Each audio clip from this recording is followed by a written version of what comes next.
Carta 3. Estas cartas conduzem você a uma dimensão espiritual, mental que transcende o plano humano de atividades e assuntos e, por isso, serão melhor assimiladas se antes forem precedidas por um período de quietude e relaxamento. Acalme a sua mente, se for possível, e entre em um estado de silêncio interior. Somente quando você estiver nesse estado completamente receptivo, estas cartas poderão penetrar em seu pensamento humano com a sua realidade. Meu ilimitado amor celestial impulsiona-me a voltar uma e outra vez para escrever à humanidade, com a intenção de que finalmente, quando, como muitos, você estiver preparado para recebê-lo, possua o conhecimento que lhe permitirá transcender sua humanidade e fundir-se com o Pai Consciência, o verdadeiro amor Consciência, no qual realizam-se todas as coisas generosas e preciosas. Como disse antes e quero reiterar, toda a minha missão na Terra foi impulsionada pelo amor e foi dirigida somente ao ensinamento da verdade da existência, pois sem este conhecimento não há esperança de redenção do trabalho árduo que a humanidade nasceu para suportar.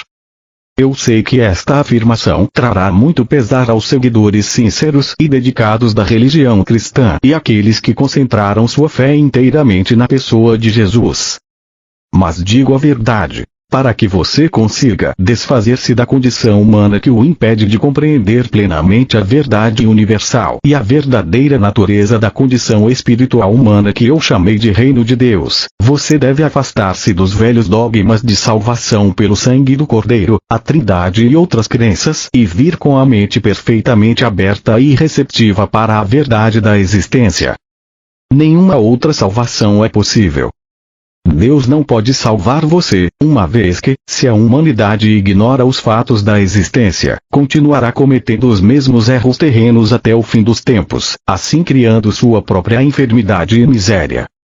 O que você deve entender é que seja qual for a crença do homem referente à salvação dos pecados, este é um erro humano, posto que a lei de causa e efeito é imponderável e é uma característica natural, inerente e intrínseca da existência. Não se pode separar os efeitos da causa e nem se pode apagar a causa e continuar tendo os efeitos. Esta é a verdade, em cada nível do ser. Agora você pode estar suficientemente avançado em seu pensar para poder receber a seguinte verdade fundamental referente à sua existência terrena.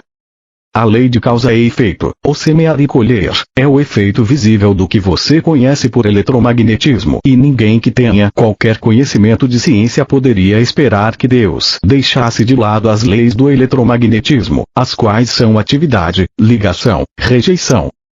A atividade, ligação, rejeição, ou movimento, atração, repulsão são os impulsos fundamentais da existência e da própria consciência humana, os quais originaram suas formas visíveis de vida e são os únicos instrumentos ou ferramentas da criação. Eles são responsáveis pela formação da substância ou matéria, pelo desenvolvimento das formas individualizadas e, finalmente, pela própria personalidade em todos os entes vivos.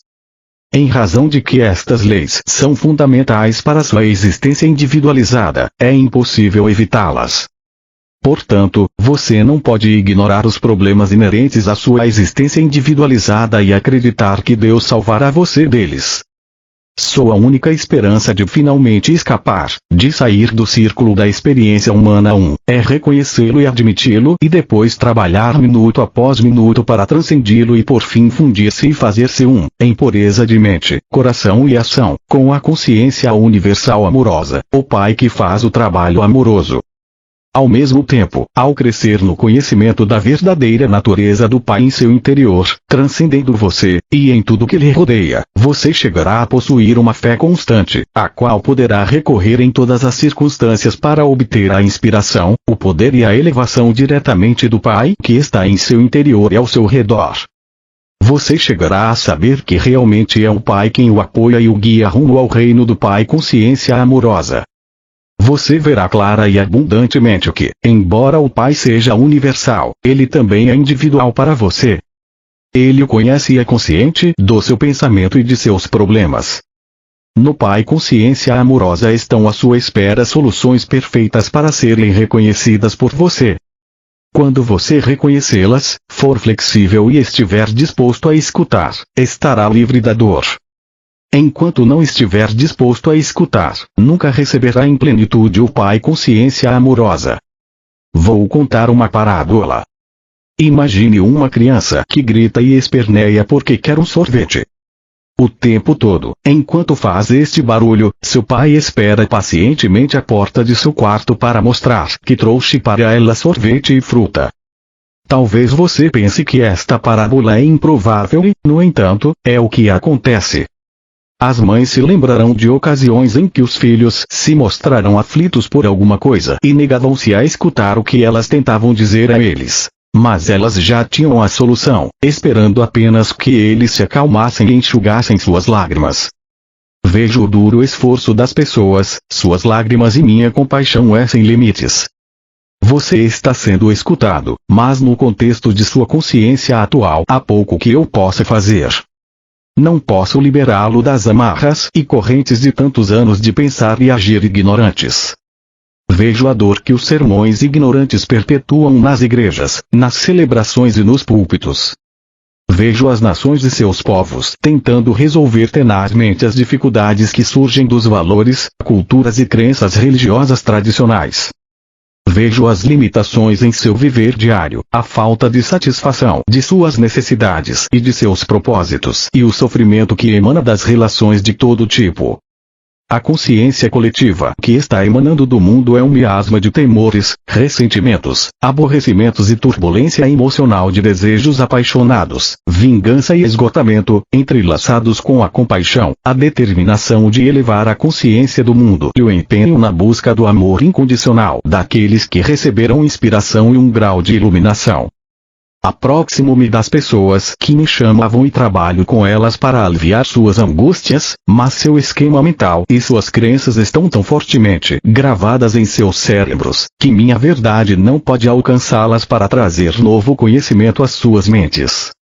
Ainda que brevemente e de maneira imperfeita, muitas ouviram, faltou a elas, no entanto, a valentia para aceitar novas ideias e falar claramente. Além disso, não havia chegado o momento certo para atravessar as barreiras da consciência humana para ensiná-las. Mas agora é o momento certo.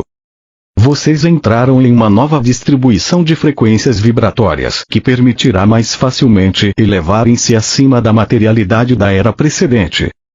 Esta afirmação pode parecer estranha, mas há uma reserva de conhecimento referente às energias que vocês ainda não começaram a entender. Neste momento, não há mente terrena capaz de compreender. Para vocês é possível apenas imaginar o espectro de energia, o que não é a verdade. Assim, será de grande ajuda para você se puder aceitar minhas afirmações com confiança, porque elas são a verdade. Você está entrando em novas frequências de vibração pertencentes à consciência humana, que permitirão que siga adiante no desenvolvimento espiritual, mental que descrevi na carta 1. Como me afastei um pouco do assunto, devo agora reiterar. Você não pode escapar das leis fundamentais da existência no que se refere ao seu pensar e sentir, semear e colher, do mesmo modo que não pode escapar das leis do eletromagnetismo em seu mundo material, pois o eletromagnetismo é o impulso que produz a lei do semear e colher, do mesmo modo que o eletromagnetismo produz a forma dentro do campo fundamental das partículas de energia. E, assim, não é possível continuar acreditando no dogma cristão e ao mesmo tempo tentar seguir estas cartas. O dogma referente à salvação por minha morte na cruz, a Trindade, a ressurreição física da morte, o uso do incenso e outras formas estabelecidas de oração são errôneas e os fatos que agora estão sendo apresentados nestas cartas são a verdade. O dogma e os ornamentos sacramentais são o que se poderia chamar de pretextos para ganhar sua atenção e lealdade, mas obscurecem a verdade de meus ensinamentos. Portanto, estas cartas tinham que ser escritas. A única maneira pela qual eu poderia atingir o mundo, neste momento em que ele está pronto para entrar em uma nova distribuição mental emocional, era usando uma mente receptiva, obediente e preparada para receber a instrução e fazer o trabalho manual por mim. Estas cartas oferecem o único meio pelo qual as pessoas encontrarão o caminho rumo à dimensão espiritual na qual todo erro humano se dissolve e somente resta o amor.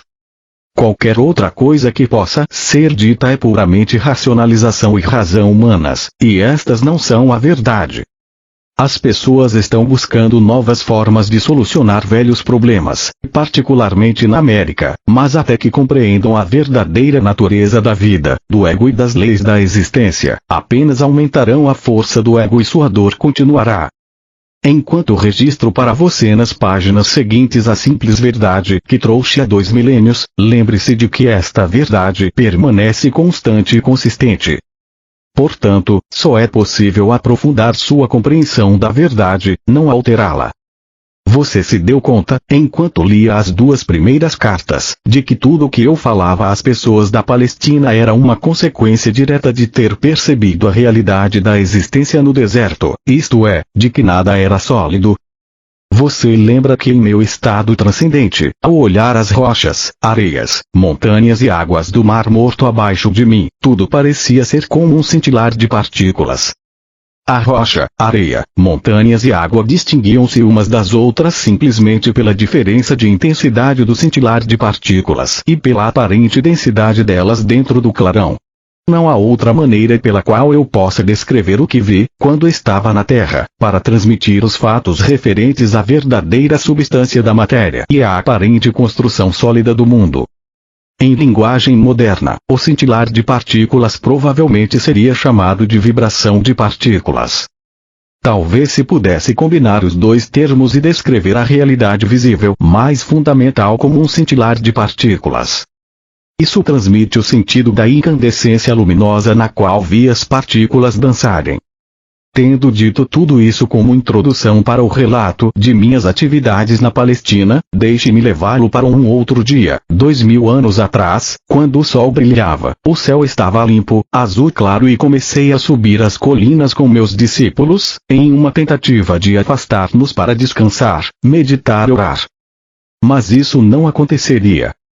Tínhamos pensado em escapar, porém, apesar de dizer para as pessoas quais eram as nossas intenções, primeiro nós fomos seguidos por uns poucos, que então avisaram outros de que estávamos indo para os montes. Embora tivéssemos pedido que voltassem aos seus lares, os poucos logo se tornaram um grande grupo de pessoas que nos seguia a certa distância. Insistiam em que eu falasse com elas. Você pode se perguntar por que elas estavam tão ansiosas para me escutar. Intuitivamente elas sabiam que eu falava palavras de vida. Sempre mostrei a atividade do Pai ao seu redor e isto deu a elas esperança e ajudou-as a ver o mundo com um novo olhar. Falei do amor e elas se sentiram confortadas. Foi por isso que pude dizer, sabendo que elas me entenderiam e que estariam de acordo comigo. Venha a mim você que está cansado e oprimido e darei a você descanso. Meu jugo é suportável e minha carga leve. Elas sabiam que, quando eu pronunciava estas palavras, o que fazia com frequência, estava comparando as regras e leis dos líderes judeus com a verdade que estava apresentando ao povo. Então, quando as pessoas me suplicaram que ensinasse, o que poderia fazer se não sentar-me sobre uma rocha logo acima delas, e ensinar? Decidi que se elas tinham vindo de tão longe para ouvir-me, escutariam algo que recordariam e possivelmente falariam disso durante a vida toda. Eu sabia que, apesar de tudo que tinha dito a elas acerca do Pai e o Pai Amor, ainda tinham medo de que Deus as rejeitasse. Embora eu tenha tentado ajudá-las a compreender que o Pai de quem falava não era o Deus personalizado que elas adoravam, sabia muito bem que estavam confusas. Mesmo tendo dito uma e outra vez que o Pai estava em seu interior, continuavam preocupadas sobre receber um castigo vindo do alto por acreditarem em minhas palavras. O que deveria ensinar naquele dia? Perguntei ao Pai. Então observei as cabras e as ovelhas que estavam pastando na colina sob o vigilante cuidado de seu pastor, e a mensagem para esse dia me veio ao espírito.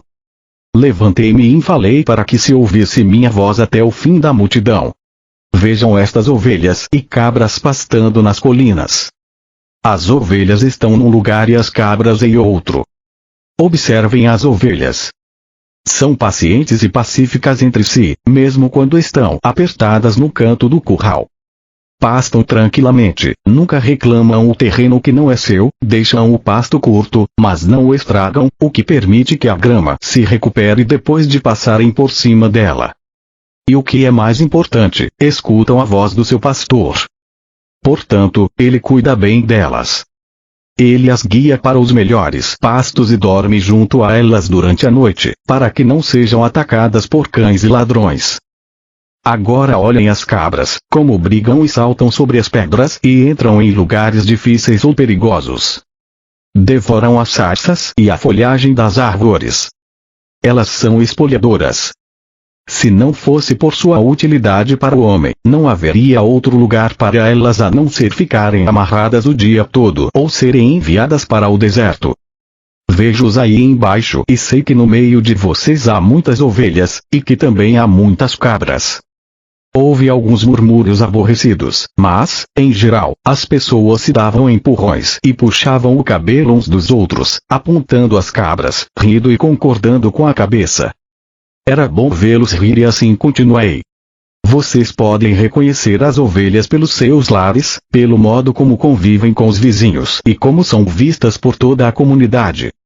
Assim também vocês podem reconhecer as cabras, é possível que elas tenham muitos amigos. Houve um forte clamor da multidão. Não, seguido de muito riso.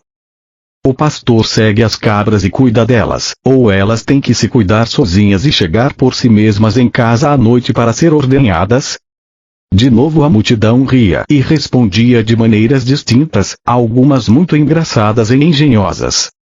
E assim é com aqueles que são ovelhas e aqueles que são cabras. Vocês recebem a proteção do Pai se são ovelhas e não são protegidos se são cabras, porque vão teimosamente seguindo seus próprios desejos todos os dias e possivelmente deixando atrás de si um rastro de destruição.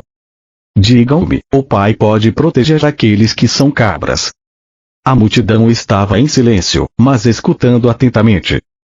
Vocês dirão então que o Pai está zangado com as cabras e não as protegerá, ou dirão que, assim como o pastor cuida das suas ovelhas e cuidaria das cabras se elas permitissem, o Pai ama as ovelhas e as cabras da mesma forma, mas não pode protegê-las igualmente por causa do comportamento natural das cabras. Considerem também os hábitos de alimentação das ovelhas e das cabras.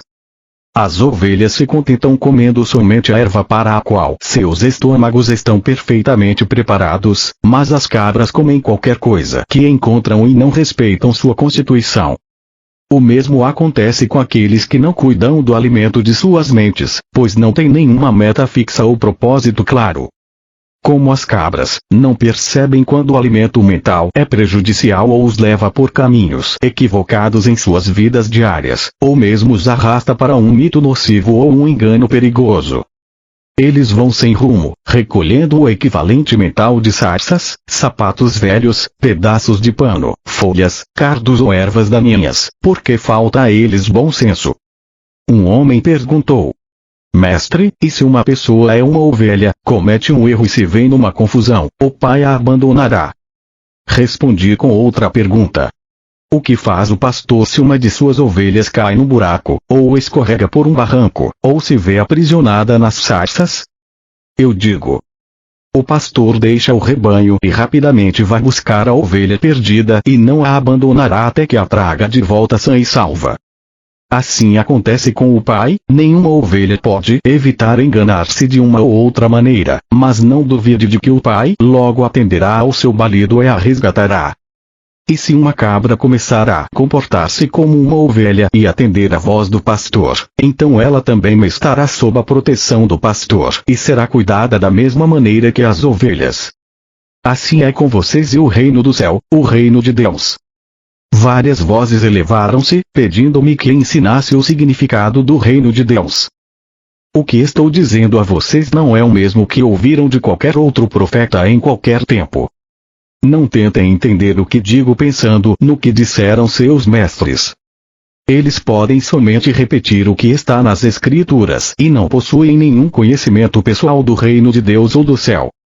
Deus não está contido em nenhum lugar, mas está em todas as partes, como estão os céus e o ar sobre vocês. A Santa Palavra pronunciou a verdade quando disse: em Deus você vive, se move e tem o seu ser. Pois o reino de Deus está acima, ao redor e também dentro de vocês, e vocês podem entrar no reino de Deus. As pessoas exclamavam com impaciência: mas, o que é isso? É um estado de mente e de coração no qual você está plenamente possuído por Deus, seu Pai. Quando você está nesse estado, o Pai é a cabeça de seu corpo e dirige tudo o que você faz e toda a sua vida. Algumas pessoas resmungavam: como isso é possível? É possível estar tão vazio do eu, de desejos egoístas, inimizades, raivas, ciúmes, cobiça, de desejos de vingança, que somente Deus fique no controle de sua mente e de seu coração. E depois, o que acontece? Perguntou uma mulher. Então você entra no estado de ser que é dirigido por Deus. Isto é totalmente belo e glorioso. É amor, é generosidade, é cuidar dos demais como cuida de si mesmo, é não julgar, pois você aceita os outros tal como são, sabendo que também são filhos de Deus e que estão igualmente sob o cuidado do Pai.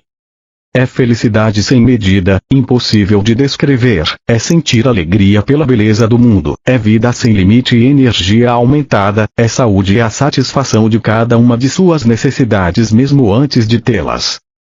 Porque os rabinos não nos contam estas coisas? Diziam várias pessoas reclamando. Porque só eu vi o Pai, somente eu sei como se fizeram o mundo e as leis da existência. E porque eu sei todas estas coisas, vocês podem vir a mim e perguntar-me e eu revelarei tudo o que me foi dado. Digo a verdade, aqueles de vocês que creem, compreendem e buscam colocar minha palavra em prática cada dia serão salvos da tribulação que a humanidade suporta. Vocês sofrem porque não entendem como foram criados e os verdadeiros propósitos para o qual nasceram. Vocês nasceram para serem filhos e herdeiros do Pai. Mas vocês viram as costas a toda a glória do reino e tentam encontrar prazer nas coisas terrenas. Enquanto fizerem isto, nunca encontrarão o reino de Deus, não entrarão no reino dos céus. Como entraremos no reino? Eu já disse. Vocês entrarão no reino dos céus quando se arrependerem de tudo o que vocês são em seus corações e mentes. Quando vocês levarem sua maldade ao Pai e pedirem perdão e força para serem limpos de seus pensamentos, palavras e atos malignos e finalmente os abandonem todos, então poderão ter certeza de que estarão prestes a encontrarem o reino dos céus. Quando alcançarem isso, perceberão que sua atitude para com os outros estará mudando, pois o Pai estará fazendo seu trabalho amoroso em seu interior. Vocês estarão livres das correntes e amarras dos desejos e atos malignos que antes os aprisionavam e os faziam cativos no mundo. Mais do que isso, compreenderão que o Pai satisfaz todas as suas necessidades. Uma mulher exclamou: Mestre, tenho uma necessidade agora mesmo, tenho fome. As pessoas riram, mas então várias vozes uniram-se à sua, dizendo: Estamos com você há muitas horas, nos fez andar e andar antes de consentir em nos ensinar. Nós demonstramos que somos boas ovelhas. Não nos ajudará a saciar nossa fome. Percebi que diziam a verdade e senti uma profunda compaixão para com elas. Tinham me seguido não só para que as curasse, mas também porque tinham anseio de saber a verdade como tinha sido me dada pelo Pai. Eu tinha dito que o Pai satisfazia todas as suas necessidades. Esta seria uma oportunidade para mostrar o poder da fé e o poder que é Deus. Mostraria a elas que nada é impossível quando verdadeiramente se acredita como eu acreditava e percebia. Chamei meus discípulos e pedi que procurassem alguém entre os presentes que tivesse alimento. Encontraram uma criança com pão e peixes e os trouxeram até mim. Afastei-me um pouco da multidão e tranquilamente contemplei o pão e os peixes, sabendo que não eram nada mais do que a mente poderosa de Deus, a substância de toda a matéria tornada visível. Sabia que a mente poderosa de Deus era ilimitada e poderosamente ativa dentro de minha consciência. Sabia que a natureza do Pai era a satisfação das necessidades. Enquanto abençoava o alimento, sentia o poder fluir totalmente pela minha mente, corpo e mãos e sabia que a fome daquelas pessoas seria saciada. Não sabia de que maneira, simplesmente sabia que seria. Depois levei as cestas de comida e disse aos discípulos que dividissem o alimento ali contido, sentindo com absoluta certeza que todos ali teriam tanta comida quanto necessitassem. Ao cortar o alimento em pedaços e distribuí-lo, o mesmo se multiplicava. E assim foi acontecendo até que toda a multidão teve sua fome saciada. Várias cestas ainda restaram com sobras do alimento. Assim demonstrei que a matéria, tudo que é visível no universo, é mente e consciência tornada visível pela vibração das partículas. Mudanças na vibração das partículas e, portanto, mudanças na matéria, acontecem como consequência das imagens movimento poderosamente dirigidas, disciplinadas, focadas pela energia da mente e consciência. Quando, com uma consciência amorosa, se age puramente para fazer o bem aos outros, os únicos limites ao trabalho amoroso do Pai no mundo são os limites que a mente do homem coloca nesse trabalho. Tais mudanças na matéria só podem ocorrer quando a consciência do homem está em perfeita harmonia e unida ao Pai Consciência Universal. Ainda que assombrados por receberem o alimento desta maneira, as pessoas e meus discípulos não compreenderam como tal coisa tinha se realizado. Apenas puderam concluir que era o maior milagre que tinham visto. Isto também confirmou para eles a crença de que eu era o Filho de Deus. Numa outra ocasião, eu estava sentado debaixo de uma árvore nos arredores de Betesda, rodeado por aqueles que tinham trazido seus doentes para que fossem curados. Como sempre, maravilharam-se ao vê-los recobrarem a vida e a saúde e perguntavam-se como tais milagres podiam ser feitos. Outra vez tentei fazer com que compreendessem o poder da fé. Nos evangelhos está escrito que eu disse que se um homem possuísse a fé do tamanho de um grão de mostarda, poderia mover montanhas. Esta afirmação é uma interpretação errônea do que verdadeiramente eu disse e revela o pouco que meus discípulos e os evangelistas compreendiam dos meus ensinamentos quando nós estivemos na Terra.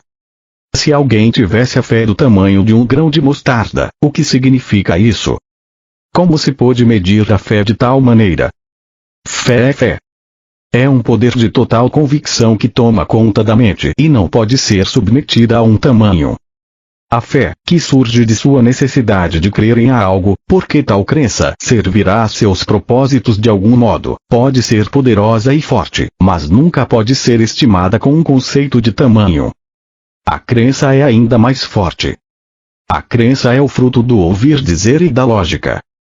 Porque você ouviu alguma coisa e está convencido de que o que ouviu ou leu é verdade, desenvolve uma profunda crença no que ouviu. Você crê que é verdade.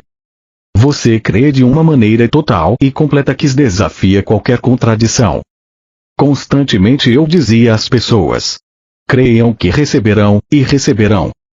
Contudo, eu sabia que seria quase impossível que as pessoas algum dia tivessem a fé para realizar milagres, pois não importava o quanto explicasse a verdade, elas nunca teriam o intenso conhecimento que me foi dado no deserto. Mas agora relato em alguma medida a história de minha permanência na Terra, na Palestina, com a intenção de que você, meu leitor, comece a perceber e a compreender o conhecimento que me foi dado durante minha iluminação. Minha intenção é dar a você conhecimento. Saber algo de ouvir é o que se ouve de alguém, mas não se pode comprovar realmente que seja verdade. Conhecer é saber alguma coisa que foi dita, ou que você leu, e as novas informações tornam-se conhecimento porque o que você ouviu ou leu coincide logicamente e com realismo com todos os pedaços de conhecimento que você já tem e que pode compreender e crer de maneira realista e lógica. Você sabe que o que sabe é verdadeiro. Você tem um sentido de convicção. Até agora, alguns de vocês tiveram fé em Jesus Cristo, mas se pareciam a crianças precoces. Sua fé foi em parte cega e obediente, porém entrelaçada a muita dúvida. Portanto, quaisquer que fossem as suas necessidades, dependiam de Jesus para que a obra se realizasse. Mas na realidade, muito do que vocês creem ter recebido diretamente de Jesus foi sua própria fé em Jesus que se tornou visível na forma das coisas pedidas. Ainda que esta fé ingênua seja muito importante para seu bem-estar, aqueles de vocês que são capazes de avançar no caminho espiritual rumo à perfeição devem agora alcançar um nível mais profundo de verdadeiro conhecimento sobre a relação entre a mente e a matéria. Sem este alicerce, as pessoas continuarão se emaranhando em mitos religiosos e ficarão aprisionadas na miséria da condição humana. Quando estava na Terra, eu disse a verdade às pessoas, mas ela foi continuamente mal interpretada.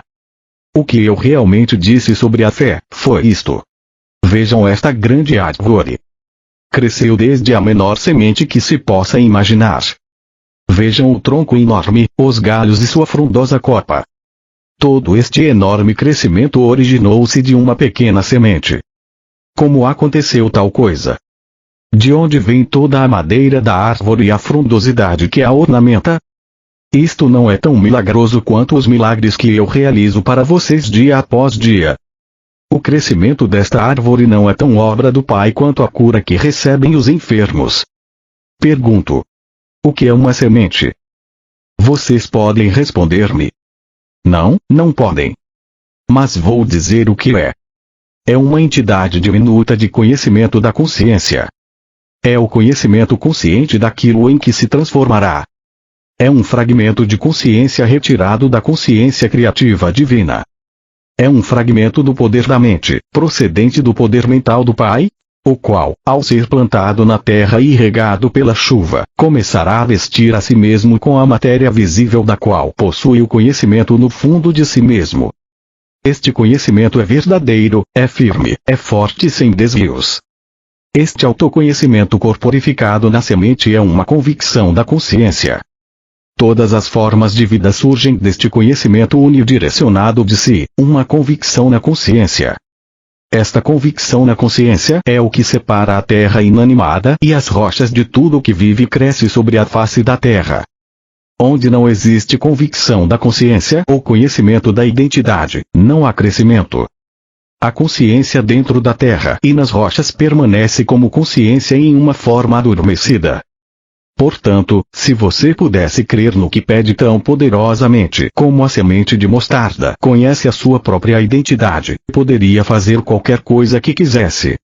Se você pudesse levar dentro de sua mente uma semente, o plano aperfeiçoado de seus objetivos mais profundos, e saber sem qualquer dúvida que ela pode crescer e chegar à perfeita realização, você poderia ver essa semente maravilhosa ganhar vida própria, que logo se manifestaria em sua vida. E com toda certeza você poderia mover as montanhas de sua vida, essas montanhas que se colocam em seu caminho e o impedem de alcançar tudo o que você deseja. Montanhas que, em momentos de imprudência e de pensamentos mal elaborados, você criou para si mesmo. Se compreendesse a criação e a existência, você poderia viver uma vida de total liberdade, realizações sem limites e alegria transcendente.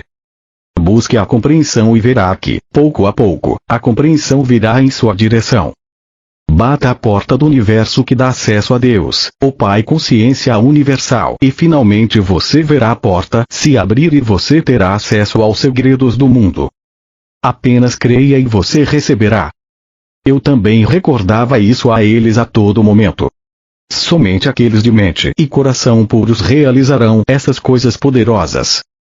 Os malvados podem prosperar durante um tempo, como o fizeram os reis e os exércitos saqueadores e outros que amontoaram a iniquidade em suas mentes.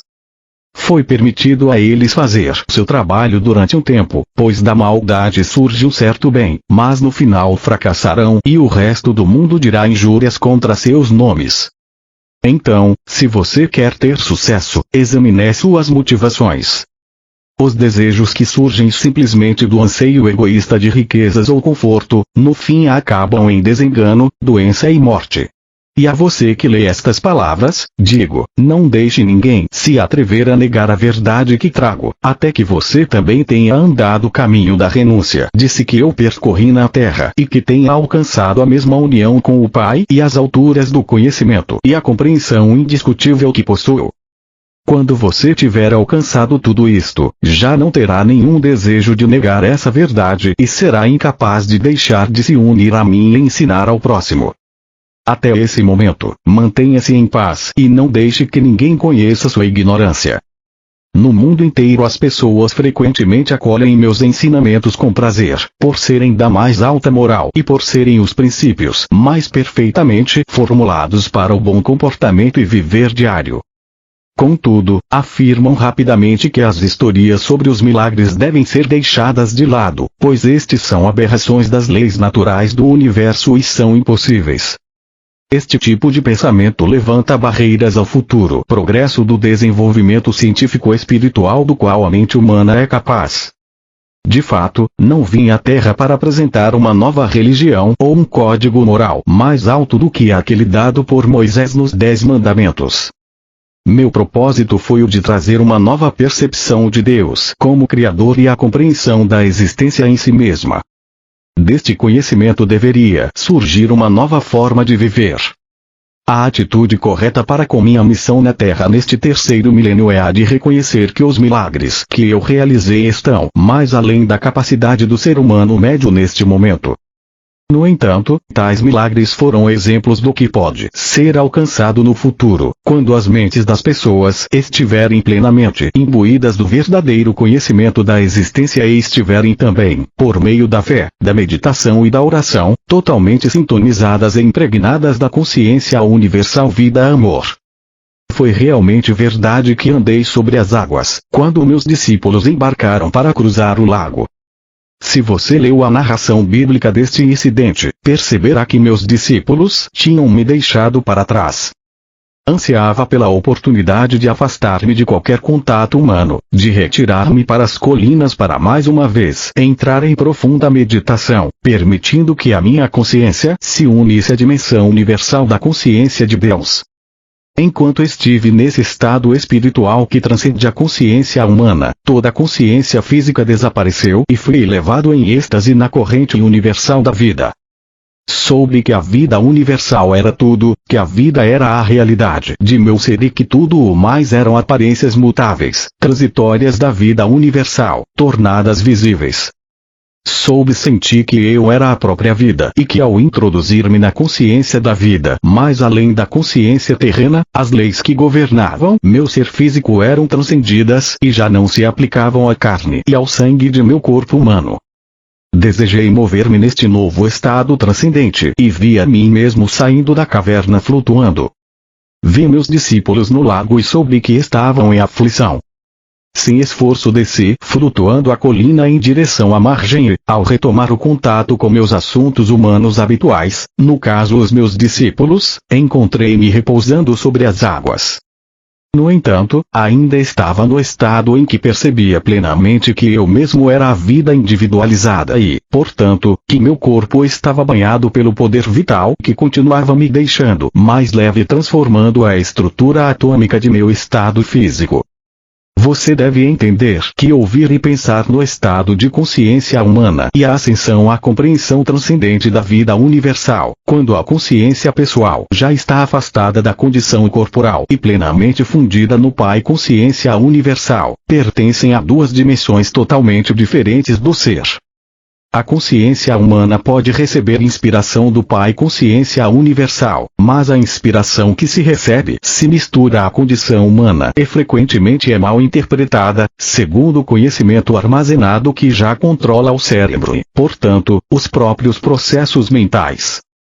Lamentavelmente, a inspiração que você recebe é contaminada e distorcida por suas atuais crenças fortemente arraigadas. Considere que o estado de percepção e compreensão transcendente emerge, da condição física. O cérebro já não está no controle. Já não possui influência sobre o estado de percepção transcendente, que é a verdade essencial. Esse estado já não é mais controlado ou afetado pelas crenças humanas. Esse é um estado de o que realmente é, que está por trás da manifestação visível da existência, em vez de estar na dimensão humana de o que se acredita que a existência é. É nesse estado de consciência transcendente que os milagres não são mais do que o trabalho normal da lei universal. Antes de continuar com esta narração de minha vida sobre a Terra, quero destacar novamente que tudo o que há no universo é um estado de consciência particular e individualizada tornada visível. tive que descer do meu atual estado de consciência de amor universal para experimentar de novo minha vida na Terra, que continua impressa de maneira duradoura na energia da consciência do mundo em si, a qual remonta ao momento de sua criação. Você deve compreender que, quando deixei meu corpo na Palestina, deixei para trás tudo o que pertencia àquela vida. Tinha cumprido minha missão. Portanto, quando morri na cruz fui libertado, fui levado em luz gloriosa para participar da luz, para ser a luz e para regozijar-me na luz, que é amor universal, vida, beleza, harmonia, ventura e êxtase. Mover-se entre diferentes níveis de consciência não é tarefa fácil ou agradável. É somente porque minha missão na Terra não ficou completa, quando morri na Palestina, que volto agora para ajudar você a preparar sua entrada na nova era, uma fase nova da existência individualizada na Terra. Talvez você compreenda o que quero dizer com o desconforto deste empreendimento, se tentar recordar-se de alguma profunda tristeza que sentiu em sua vida e puder observar que sua reação atual possui quase um mesmo grau de tensão e estresse emocional da ocasião em que tal acontecimento se deu. Refletir sobre algum sofrimento ou tristeza passada trará a você vontade de chorar. Você sentirá a depressão e a antiga angústia retornando ao reviver aquele momento em sua imaginação. Pode ser que você queira se afastar das pessoas porque sua consciência já desceu de seu estado anterior de equilíbrio feliz e de paz para experimentar, mais uma vez, as vibrações e as formas da consciência inferior que você criou no momento inicial de seu sofrimento. A mudança de ânimo indica uma mudança em suas energias de consciência. Uma elevação das vibrações de consciência trará a você uma elevação mental, emocional e física e fará com que você se sinta feliz. Uma redução de suas energias de consciência rebaixará o funcionamento de todo o seu sistema e você sentirá que uma depressão se inicia, ou, ao menos, uma queda do otimismo que sentia anteriormente. Estou explicando um fato da existência. Seu universo inteiro manifesta as diferentes frequências de vibração das partículas de energia da consciência. Ao moverem-se as frequências para cima ou para baixo, de um nível para outro, também as estruturas físicas e visíveis manifestam níveis de energias diferentes. Isso produz uma mudança nos padrões mentais e emocionais e da aparência. Ao descer do meu estado de consciência para voltar a entrar nas condições de meus tempos na Terra, o que me move é tão somente meu amor pela humanidade. Faz 2000 anos que os cristãos estão revivendo o trauma de minha crucificação. Alguns, inclusive, experimentaram o estigma, que nada mais é do que uma resposta emocional histérica e mórbida àquilo que acreditam que suportei. Essas pessoas se superexcitam até viverem picos emocionais próximos ao frenesi, imaginando a angústia dos meus sofrimentos antes de minha morte. Sua gratidão emocional pelo que suportei lança-os em um estado de estresse físico. Isso está sendo escrito no dia de Sexta-feira Santa e vim especialmente para falar acerca de minha crucificação.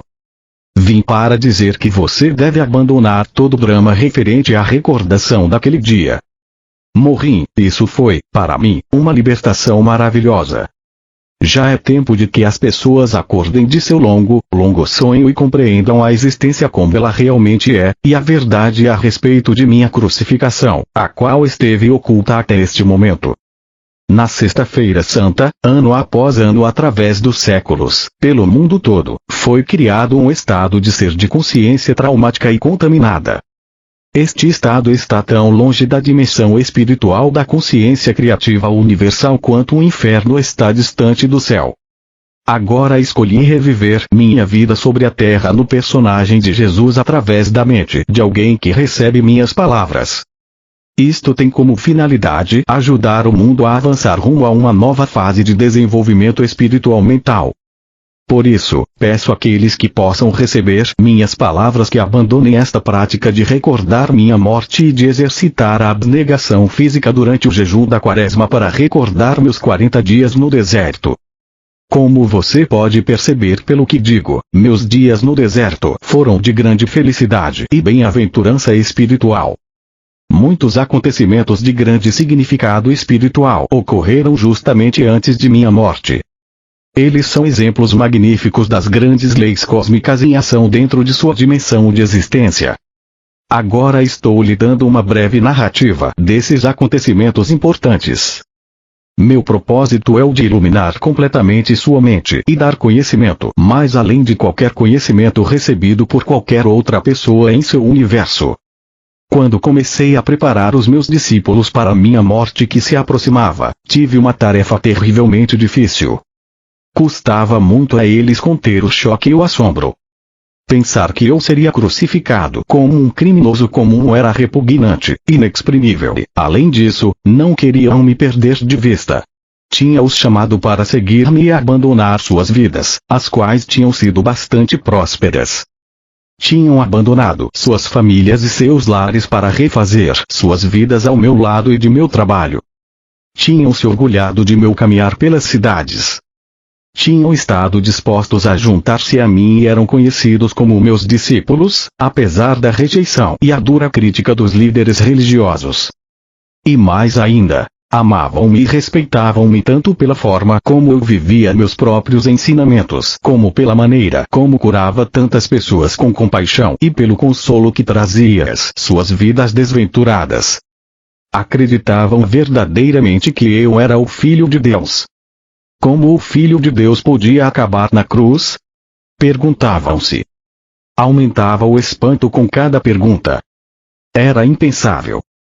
Sentiam que um tremendo vazio se abria diante de suas vidas, uma enorme cratera na terra onde pisavam e uma vasta extensão de instabilidade e de falta de propósito dentro deles mesmos. Não se atreviam a contemplar a minha futura crucificação da qual eu falava. Tal acontecimento destruiria tudo aquilo em que tinham acreditado com todo o seu coração. Desta maneira, meus discípulos resistiam muito fortemente ao que eu tentava dizer e afirmavam repetidamente que tal coisa nunca poderia ocorrer. Agi com firmeza contra suas teimosas negativas e finalmente sentiram-se obrigados a silenciar seus argumentos e a aparentemente aceitar que tal coisa poderia ser possível. Disse a eles que depois de minha morte me veriam de novo e que esperava que continuassem o trabalho que eu tinha começado. A dor e as discussões que eu tinha provocado entre meus discípulos também me afetaram profundamente.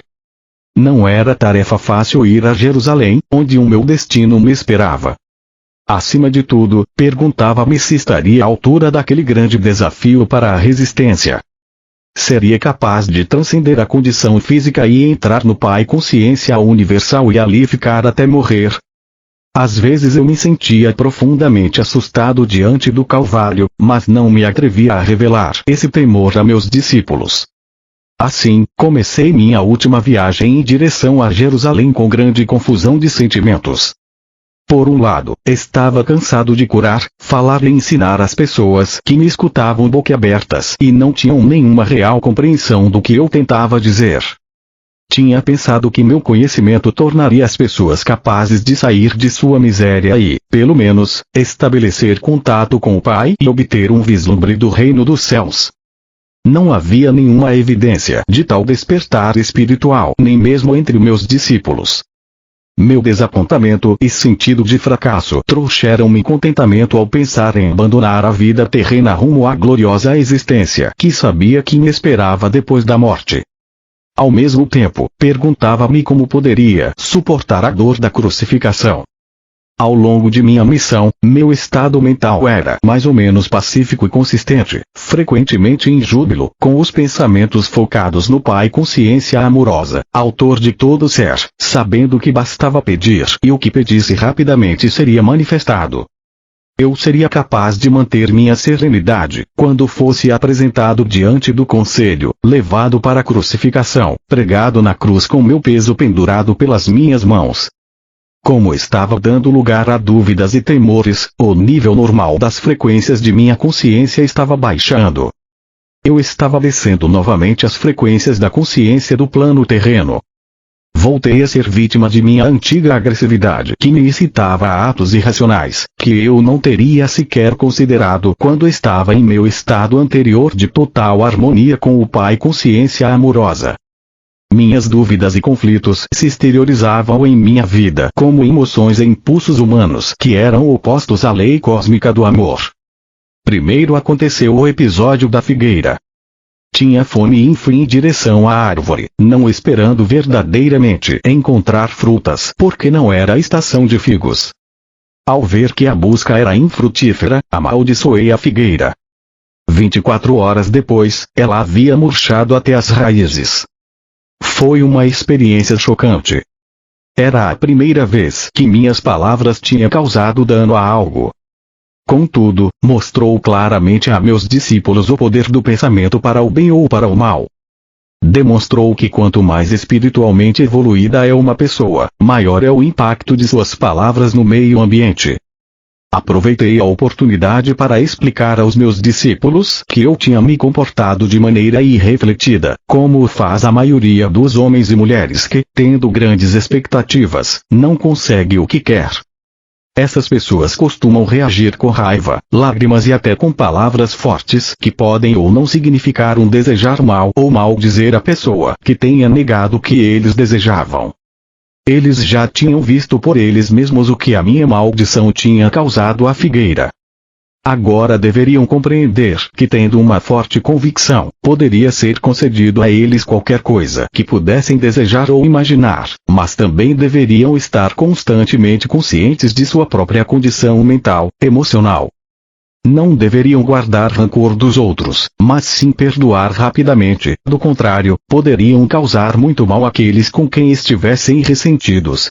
E isto seria devolvido a eles no devido tempo, como a colheita do que semearam. E mais ainda, tal como é a semeadura, assim é a colheita. Sabia que o que eu tinha causado à figueira inevitavelmente retornaria para mim de uma ou outra maneira. Então levei os meus discípulos para o templo. Muitos anos tinham se passado desde que eu tinha estado lá e sabia que minha visita serviria para desencadear os acontecimentos que levariam à minha crucificação. Algumas pessoas me reconheceram e comecei a ensinar em resposta a seus pedidos. Foram se juntando mais pessoas e os agiotas se amontoaram, começando a reclamar. Seus gritos e queixas barulhentos interromperam a linha de meu pensamento enquanto ensinava. De repente, a cólera tomou conta de mim.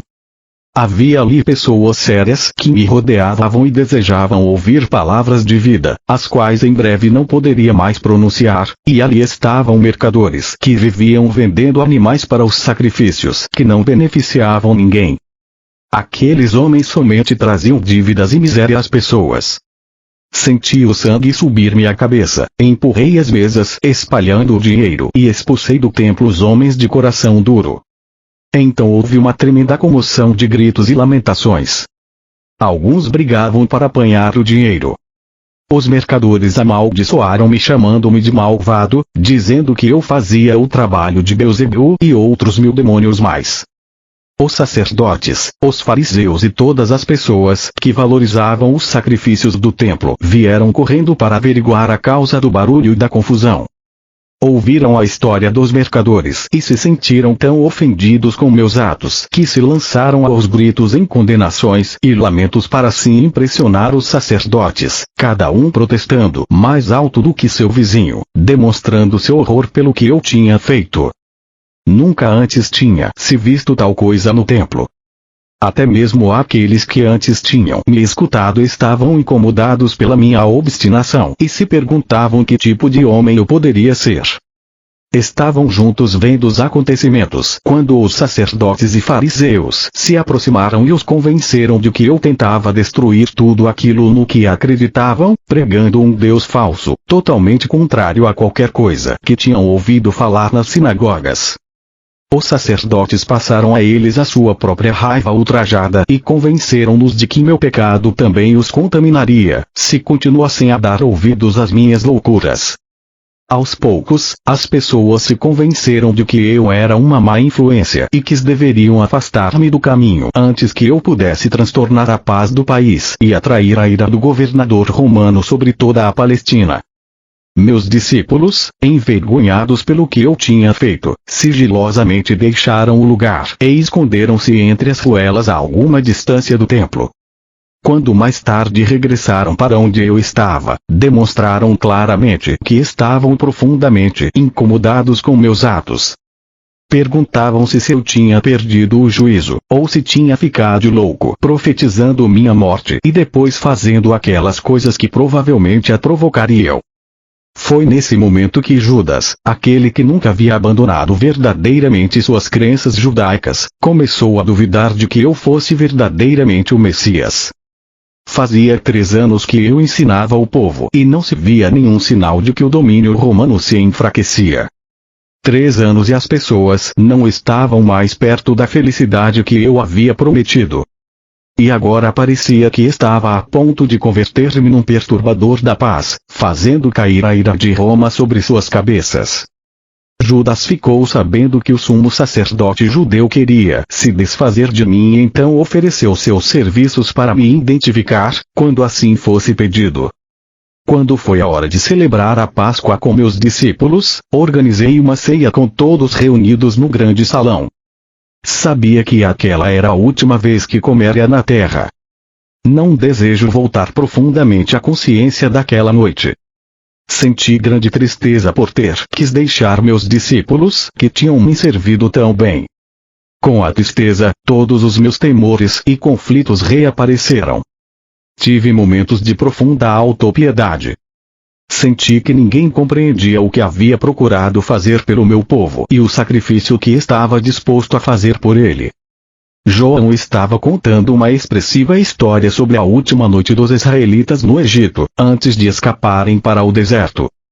Falava das instruções de Moisés ao chefe de cada família para que matassem um cordeiro sem mancha, que o cozinhassem de certa maneira e pintassem com aquele sangue as portas das moradias israelitas, porque naquela mesmo viriam os anjos para matar todos os filhos primogênitos dos egípcios e o seu gado. Com vivacidade, recordou a agitação dos egípcios ao despertarem e encontrarem o primogênito de cada lar ensanguentado, sem que nenhum tivesse se salvado. Era o tipo de história horrível que eu rejeitava por não ter nenhum valor para a pessoa que buscava a verdade espiritual mais elevada. Eu me perguntava até que ponto meus discípulos realmente tinham entendido quando eu falava de seu Pai Celestial e seu amor por toda a humanidade. Como podiam entusiasmar-se com o pensamento de anjos matando os primogênitos dos egípcios quando eu tinha dito com toda a clareza que Deus, o Pai, era amor? Mas os judeus sempre haviam se preocupado com o derramamento de sangue para redimir seus pecados. Até mesmo Abraão, o fundador da nação israelita, convenceu-se de que devia levar o seu único filho ao deserto, matá-lo e oferecê-lo em sacrifício a Deus.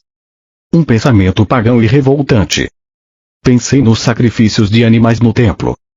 Amando a todos os seres vivos da criação como eu amava, esta prática era para mim uma abominação.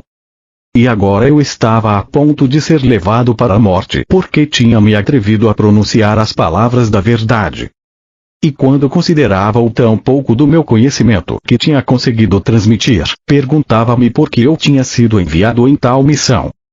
Senti de repente um estremecimento de ressentimento e raiva se entrelaçar aos sentimentos habituais de amor para com aqueles homens. Com certo cinismo, perguntava-me que sinal poderia deixar que fosse uma recordação eficaz, para que os meus ensinamentos retornassem às suas mentes quando já não estivesse com eles.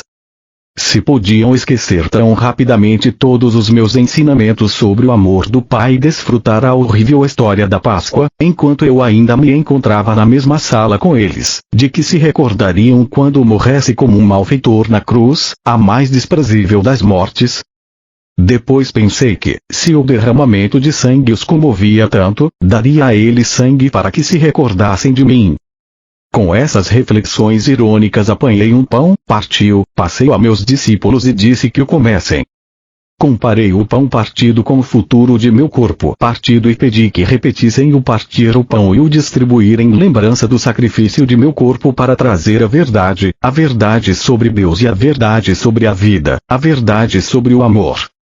Percebendo que eu estava com um humor estranho, pararam de comer, escutaram, pegaram o pão e comeram em silêncio. A seguir, tomei minha taça de vinho e a entreguei, dizendo que cada um devia beber dela, posto que era o símbolo de meu sangue que logo seria derramado porque tinha me atrevido a trazer a verdade da existência. Vi que meu tom de voz tinha tocado a alguns deles. Sobriamente, cada um tomou um gole e depois passou a taça para quem estava a seu lado. Mas ainda não diziam nada. Percebiam que eu estava sério e que já não toleraria mais discussões. Então eu disse que um deles me trairia. Em segredo entendia os seus motivos e sabia que ele era uma parte necessária da futura sequência de acontecimentos. Simplesmente cumpria o papel que sua natureza o levava a desempenhar. Eu sabia que ele sofreria muito e senti compaixão por ele. Mas guardei estes pensamentos só para mim. Ao mencionar que um deles me trairia, disse a Judas que saísse para fazer rapidamente o que tinha que fazer. Os discípulos despertaram, se perguntando se realmente aquela era sua última ceia comigo. Havia muita angústia emocional, perguntas, inclusive recriminações por tê-los colocado em tal armadilha. Outra vez, perguntaram-se o que fariam de suas vidas depois que eu me fosse.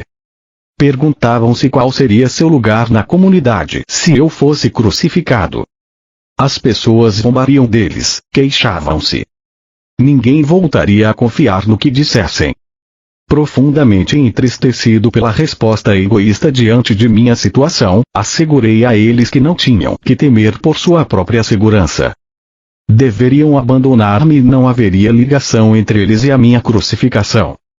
Sugeri que depois de minha morte se dispersassem e voltassem para a Galileia. Pedro comoveu-se profundamente e reagiu com violência, negando que algum dia me abandonaria, mas, é claro, foi o que ele fez. Mesmo depois de todo o amor que tinha por meus companheiros e de tudo o que desejava obter para eles, naquele momento de minha própria necessidade, ainda encontrava total falta de compreensão, até resistência. Sua única preocupação era sobre o que poderia acontecer a eles. Não houve nenhuma palavra amável, oferecimento de ajuda ou angústia pela minha dura prova futura. Como era duro o coração humano, pensei. Quantos penosos séculos teriam que passar antes que a humanidade pudesse ir mais além de sua própria dor e sofrimento para sentir talvez uma faísca de amor e compaixão para com outros desafortunados que se encontrassem numa situação pior do que a deles. Porém, ainda que profundamente decepcionado e mesmo machucado por suas reações egoístas, compreendi-os e procurei dar aos meus discípulos coragem para enfrentar o futuro e assegurei que sempre estaria com eles, mesmo quando estivesse fora de suas vistas. A obra que eu tinha começado seria promovida desde o além. Não os deixaria sozinhos. Conheceriam e sentiriam minha presença e isso os consolaria. Disse que se agarrassem à recordação do tempo em que eu tinha estado com eles. Alertei que haveria muitos que continuariam o caminho com o conhecimento que eu havia dado, mas que estranhos buscariam acrescentar a voz da tradição e da razão aos meus ensinamentos. Minhas palavras seriam tão distorcidas que, finalmente, já não revelariam a verdade original que eu havia trazido ao mundo. Quando disse que isso aconteceria, afligiram-se, foram mesmo tomados pelo pânico. Fiquei aliviado ao ver que meus ensinamentos não tinham sido em vão apesar de tudo, que não tinham entrado em ouvidos totalmente surdos. Pediram-me que contasse mais, mas levantei as mãos e disse que isso era tudo o que eu podia dizer. Nesse ponto, senti que havia dito tudo o que eu tinha querido dizer enquanto estava na terra e que meu discurso aos homens havia sido cumprido.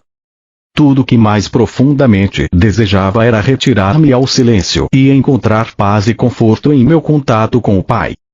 Deixamos o salão e fomos andando até o Monte das Oliveiras, mas o estado de meus discípulos era de conflito interno, temor e dúvida. A maioria deles foi embora para unir-se com suas famílias e amigos que estariam celebrando sua própria Páscoa. No jardim havia uma rocha especial cujo formato lembrava uma pequena caverna. Gostava de refugiar-me do vento dentro dela.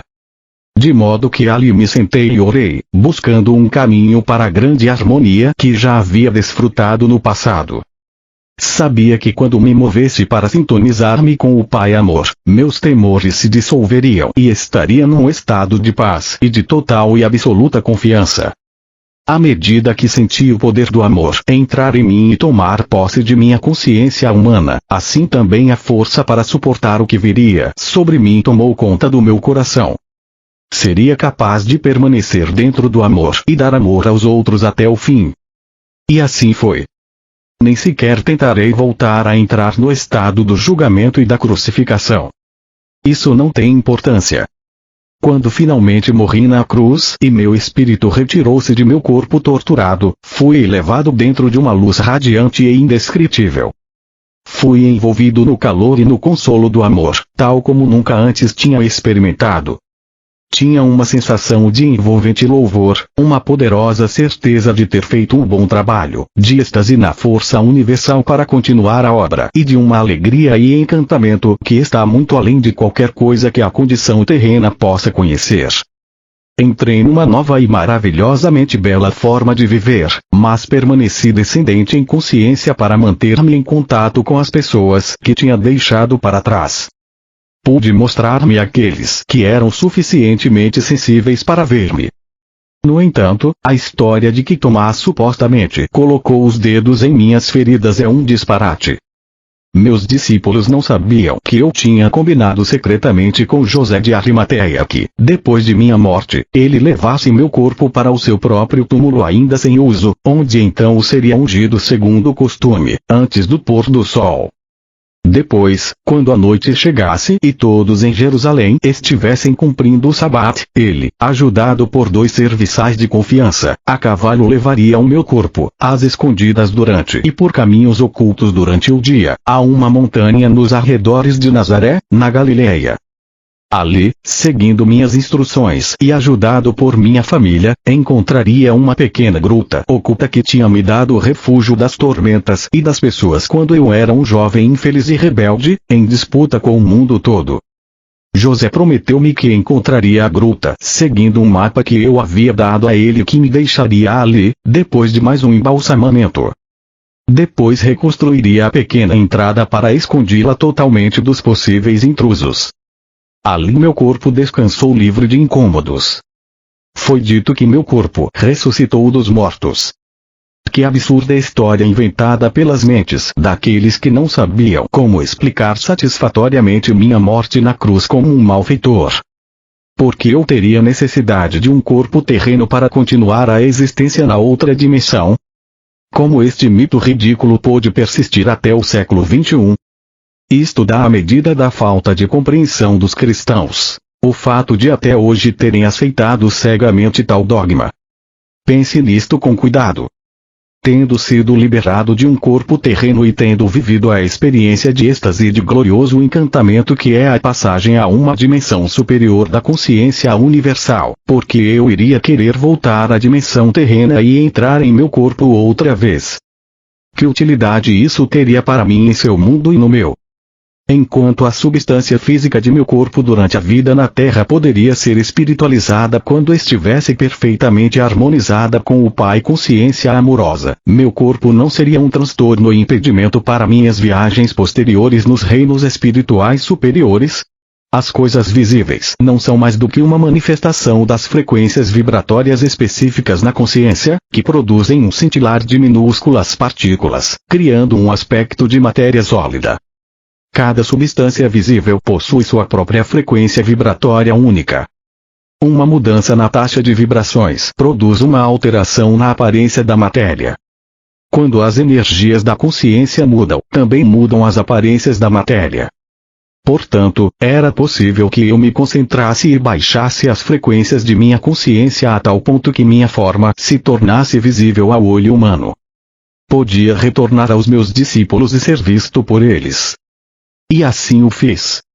Amava-os mais do que nunca e devia a eles tanto consolo e apoio quanto era capaz de dar depois de minha morte. Além disso, era necessário dirigir meu próprio poder dentro de suas mentes com o fim de dar a eles o ímpeto e a coragem para continuar a obra que eu havia começado. Porém, quero que você saiba que a consciência individualizada, que tenha ascendido em frequências vibratórias até os portais da dimensão criativa universal, transforma-se em uma luz individualizada, consciência individualizada, que não necessita de nenhum corpo para expressar e desfrutar de tudo que a consciência gloriosa possa conceber nos reinos espirituais mais altos. É um supremo estado de ser e de encantamento sem nenhuma das necessidades, desejos ou impulsos experimentados por aqueles que não tenham ido mais alto e além do ego. Enquanto você vive na Terra, sua mente permanece ancorada em certos padrões de frequências vibratórias, presa no corpo que tem suas próprias necessidades. Se sua consciência verdadeiramente se elevasse para mais além destes padrões, seu ser terreno desapareceria. Quando eu estava preso num corpo, também estava, em grande medida, confinado a estes padrões de frequências vibratórias e de consciência. E mais, a imaginação sozinha não pode elevar-se além de suas experiências passadas e, portanto, você está confinado em seu passado, que você projeta para o seu futuro.